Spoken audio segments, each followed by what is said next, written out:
जो लोग इस वीडियो को देखने के बाद में चैनल को सब्सक्राइब नहीं करते वो 3 दिन में गायब हो जाते हैं।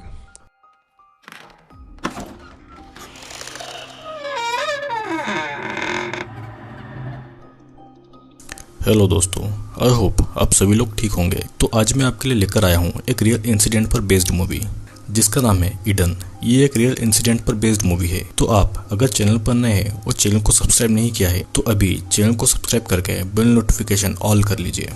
मूवी की स्टार्टिंग में एक कार की डिक्की में जे नाम की एक लड़की बंधी हुई थी। उसके हाथ पैर और मुंह सब बंधा हुआ था। वो भागने की कोशिश कर रही थी लेकिन वो किडनैप करने वाला आदमी बस सिगरेट पी रहा था और वो फिर उस डिक्की को वापस बंद कर देता है। अब मूवी इस इंसिडेंट के एक दिन पहले आती है।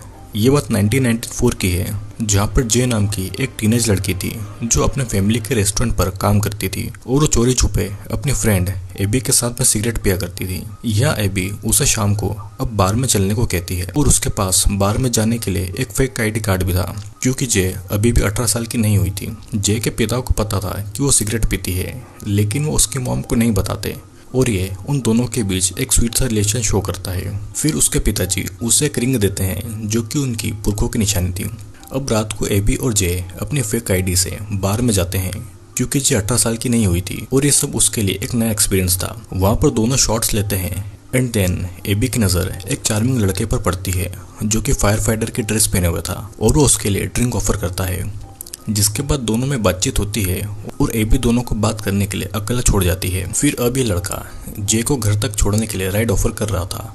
दोनों कार से जे के घर की ओर जाते हैं लेकिन जे के घर पहुंचने से पहले ही ये लड़का गाड़ी को बीच में रोक देता है और वो जे को किस करने लगता है। जे को ये पसंद नहीं आता और ये फायर फाइटर उस कार से उतरकर पीछे वाली कार में बैठे किसी आदमी से बात करने के लिए जाता है जो कि जे को बड़ा अजीब लगता है और वो देखती है कि जिस कार में वो बैठी है उसमें उस लड़के की बहुत सारी यूनिफॉर्म है जो कि नकली है और वो भागने की कोशिश करती है एंड देन जल्दी ही वो आदमी उसे पकड़ लेता है और अचानक सब ब्लैंक हो जाता है। सीन कट होके एक पुलिस ऑफिसर बॉब पर आता है जो कि किसी फार्म में जा रहा था।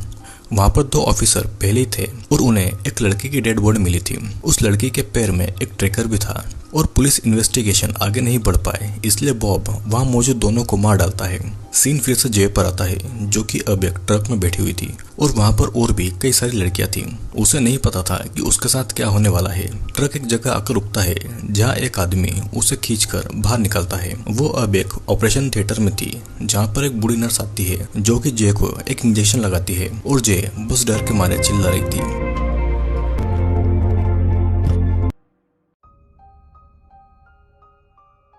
जे की जब नींद खुलती है तो वो एक छोटे से रूम में थी जहाँ पर और भी कई लड़कियां बंक बेड पर थी। फिर वहाँ कुछ अनाउंसमेंट होता है और हम देखते हैं कि वहाँ एक दो नहीं बल्कि कई सारी लड़कियां हैं जिनकी उम्र छोटी से लेकर बड़ी तक है और उन्हें भी यहाँ पर किडनैप करके लाया गया है। उन्होंने बस नाम के कपड़े पहने थे और यहाँ पर बॉब आता है जो कि सभी को कुछ गिफ्ट देता है। जे अभी भी अंदर थी, वो बाहर नहीं आती और देखती है कि क्या चल रहा है।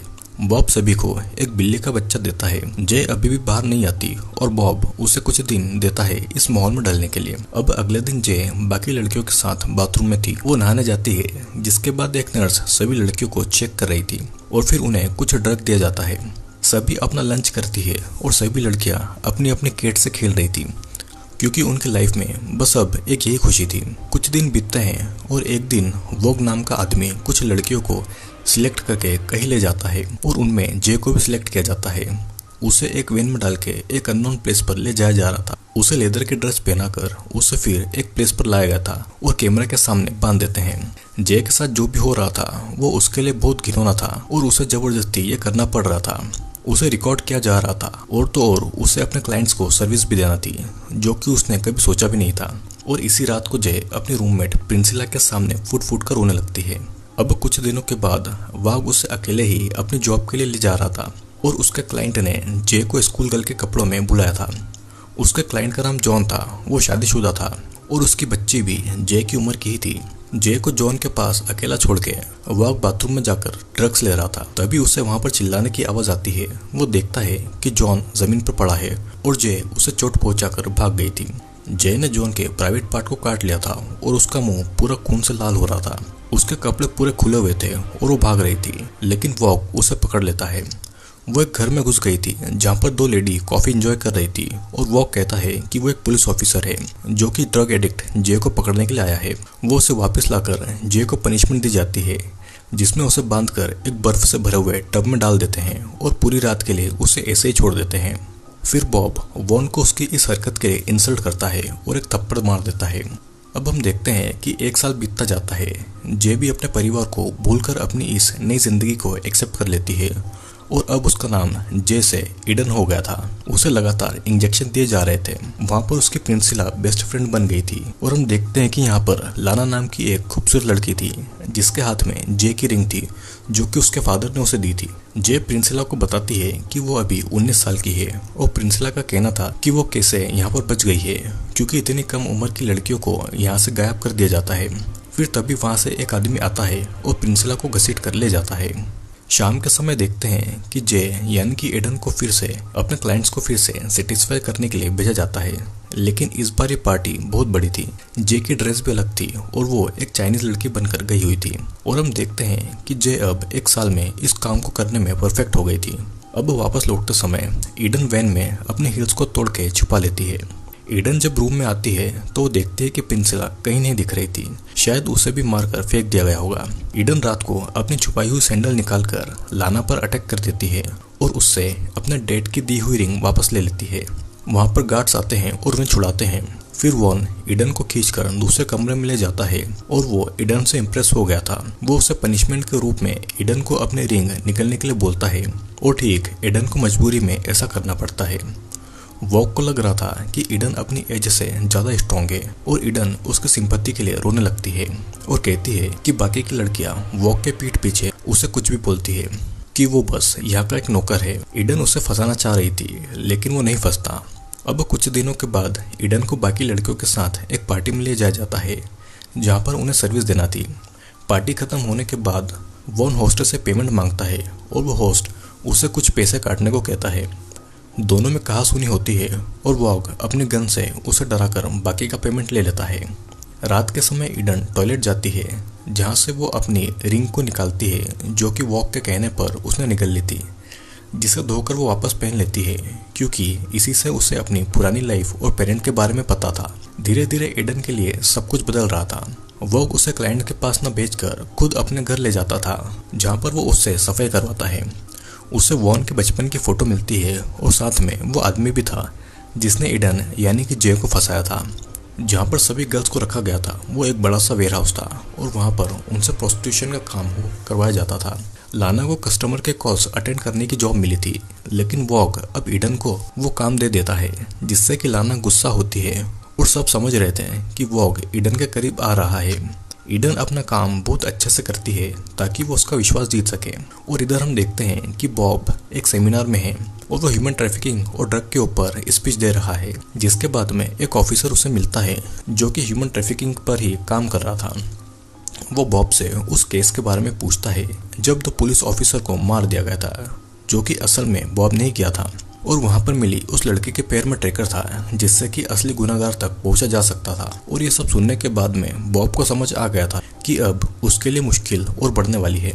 यहाँ पर वॉग ईडन को अपने साथ कहीं ले जाता है जहाँ पर बॉब उसका इंतजार कर रहा था। वॉग की वैन में से 2 लाशें भी थी जिन्हें वो ठिकाने लगाने के लिए लाया था और इनमें से एक लाना की लाश थी। वो उसे बीच लेक में लाकर पानी में डाल देते हैं और एक बार फिर बॉब वॉग की इंसल्ट करता है, जिससे गुस्से में आकर वॉग बॉब को पीछे से अटैक करता है और मार डालता है और बॉब की भी डेड बॉडी को ठिकाने लगा देता है।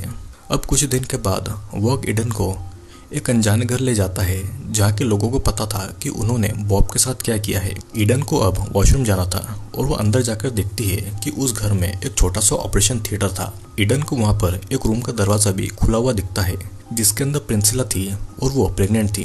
प्रिंसिला को वहाँ पर कुछ महीनों पहले लाया गया था, लेकिन ईडन को नहीं पता चल रहा था कि प्रिंसिला को ऐसे यहाँ पर क्यों रखा गया है। जब प्रिंसिला चिल्लाने की कोशिश करती है तो ईडन उसे चुप रहने का कहकर बाहर चली जाती है, जहाँ पर सभी न्यूज़ देख रहे थे जिसमें बॉब के मरने की खबर थी। लौटते समय ईडन ड्राइव कर रही थी और वॉग उससे पूछता है कि क्या उसने घर में कुछ देखा और वो उसे बस उस ऑपरेशन थिएटर के बारे में ही बताती है। वॉग को फिर भी कुछ अजीब लग रहा था। वो उसे कार रोकने को कहता है और फिर वैन से एक लड़की को निकालकर ईडन को उसे मारने को कहता है और ऐसा नहीं करने पर उसे खुद को मारना होगा। ईडन के पास कोई और रास्ता नहीं था और इसीलिए वो ट्रिगर दबा देती है, लेकिन असल में उस गन में बुलेट सी नहीं थी। वॉग बस ईडन के भरोसे की जांच कर रहा था। बॉब को मारने के बाद में सब कुछ बदल गया था। उस वेयरहाउस का ध्यान अब वॉग रखता था और वो अपने गार्ड्स को पनिशमेंट दे देता था। वॉग उस वेयरहाउस को कहीं और शिफ्ट कर रहा था क्योंकि पुलिस अब उन तक पहुंच सकती थी।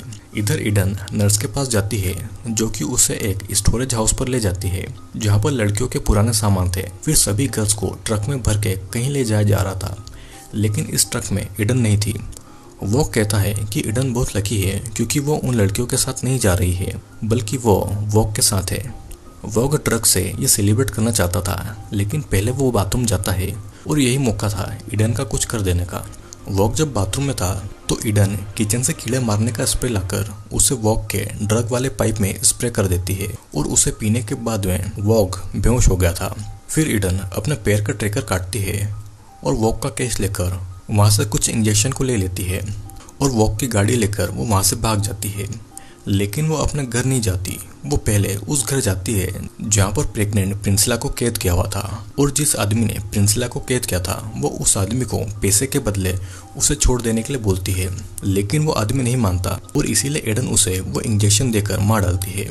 अब ईडन प्रिंसिला को उस कैद से आज़ाद कराती है और दोनों कार से जा रहे थे। फिर ईडन रास्ते में कार को रोकती है और पब्लिक फोन से अपने घर पर कॉल करती है। ईडन के पेरेंट्स उसकी आवाज़ सुन के उसे पहचान जाते हैं जो कि उसका न जाने कब से इंतजार कर रहे थे। फिर वो उसके असली नाम जेसो से पुकारते हैं और ईडन बस रोए जा रही थी क्योंकि उसे किसी के मुंह से अपना असली नाम सुने बहुत टाइम हो गया था। और यहीं पर ये मूवी एंड हो जाती है।